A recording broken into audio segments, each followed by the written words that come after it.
the all-new 2024 Mitsubishi Xforce has been authoritatively uncovered at the 30th Indonesia Worldwide Car Expo, and the all-new little SUV could ultimately supplant the 13-year-old Mitsubishi ASX in Australia. Notwithstanding, that will not occur without critical well-being redesigns in light of the fact that the Xforce has so far just been created for business sectors with less rigid security prerequisites like Latin America, the Center East, Africa and ASEAN markets including the Philippines, Vietnam and Indonesia, where it will be delivered.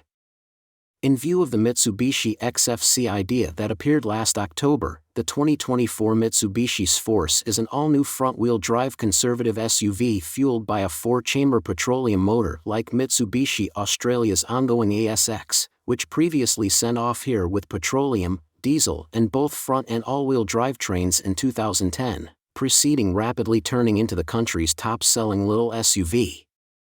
In any case, the Xforce is professed to bring class driving inside space and ground freedom, in addition to a huge 12.3-inch infotainment contact screen coordinated with a 8.0-inch computerized instrument bunch, all enveloped by a blockier and more strong outside plan. Other new tech incorporates a remote telephone charger, front and back cell phone holders, more USB charging ports and an 8-speaker premium Yamaha sound framework.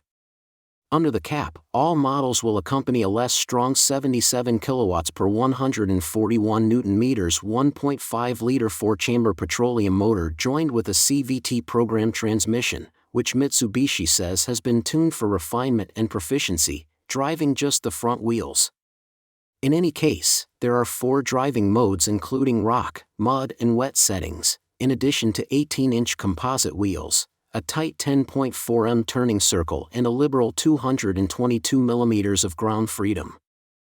Estimating in at 4,390 mm long, 1810 mm wide and 1,660 mm tall, with a wheelbase of 2,650 mm, the Xforce has a similar width and wheelbase as the current ASX, however is 25 mm longer and 20 mm higher. Inside the lodge, which is professed to be more roomy than rivals like the famous MG ZS, Mazda CX-30 and Hyundai Kona, there are various capacity compartments, leaning back seats and a configurable boot. In Europe, the first Mitsubishi ASX has proactively been supplanted by a reclothed rendition of the Renault Captur uncovered in September 2022, yet it is just delivered in left-hand drive. Right-hand drive creation of Europe's Captur-based ASX, which is supported by the Renault-Nissan Mitsubishi Collusion's CMF-B stage, is an opportunity for Mitsubishi Australia, yet it stays a less ideal choice to a redesigned Xforce because of its greater expense and absence of Mitsubishi-ness. Mitsubishi says it will conclude what structure Australia's next ASX takes before the current year's over. Meanwhile, Mitsubishi Australia's true line on an ASX substitution peruses.